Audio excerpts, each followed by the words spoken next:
नमस्कार मंडळी, मी सुदीप तुमचं स्वागत करतो नवीन ब्लॉगमध्ये. आज आपण एक वेगळा विषय घेऊन आलोय. तर आज आपण आलतो बोरगावला. तर ही होती बघा पशुखाद्याची फॅक्टरी. तर त्यांचं एक प्रॉडक्ट होतं पीके गोल्ड दूध सप्लिमेंट. त्याची माहिती घ्यायला आपण आता आलतो. तर आपल्यासोबत आता मालक आहेत, त्यांची चर्चा करूया. नमस्कार मित्रांनो, मी सुदीप. तर आज आपण एक नवीन विषय घेऊन आलोय. तर पशुपालकांसाठी एक खुशखबर आहे, कारण हे आता प्रोडक्टच तसं आहे. तर आता कसं आहे, प्रत्येकाला चिंता आहे की दूध वाढीची, कारण दूध वाढलं तरच आपलं उत्पादन वाढणार आहे, उत्पन्न वाढणार आहे. तर आता आपण आलोय बोरगावमध्ये. तर आता जनावरांसाठी एक चांगलं प्रोडक्ट इथं जे बनवतात, तर त्यासाठी आपण ही आता माहिती घ्यायला आलोय आणि आपण संपूर्ण माहिती व्हिडिओच्या माध्यमातून सांगणार आहे. तर आता आपल्यासोबत मालक आहेत, तर आता त्याची माहिती तुम्हाला सांगतील. नमस्कार.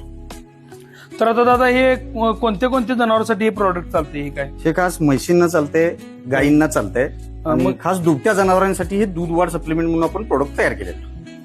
आपला ऍड्रेस आहे बोरगावमध्ये आपण स्वतःच्या फॅक्टरीमध्ये बनवतोय हे, आणि खास दुभत्या जनावरांसाठी किंवा म्हशींसाठी आणि गायींसाठी दूध वाढीसाठी हा प्रोडक्ट बनवलेला आहे. बनवलेला. तर आता यामध्ये कसं आहे, सगळ्यात महत्वाचं म्हणजे जनावरांना प्रोटीन, फायबर आणि फॅट अशी म्हणजे गरज लागते दूध वाढीसाठी. त्यात आता यात प्रमाण कसं आहे, काय काय? त्यात प्रोटीन 30% प्लस येते, फायबर 8 ते 9% येते आणि 9 ते 10% ऑइल कंटेंट म्हणजे फॅट येते. त्यामुळं हे वापरल्यामुळं प्रोटीन 30 प्लस असल्यामुळे तुमचं दूध पण वाढणार, ऑइल कंटेंट 9 ते 10 असल्यामुळं फॅट पण वाढणार आणि 8 ते 9% फायबर असल्यामुळे जवळ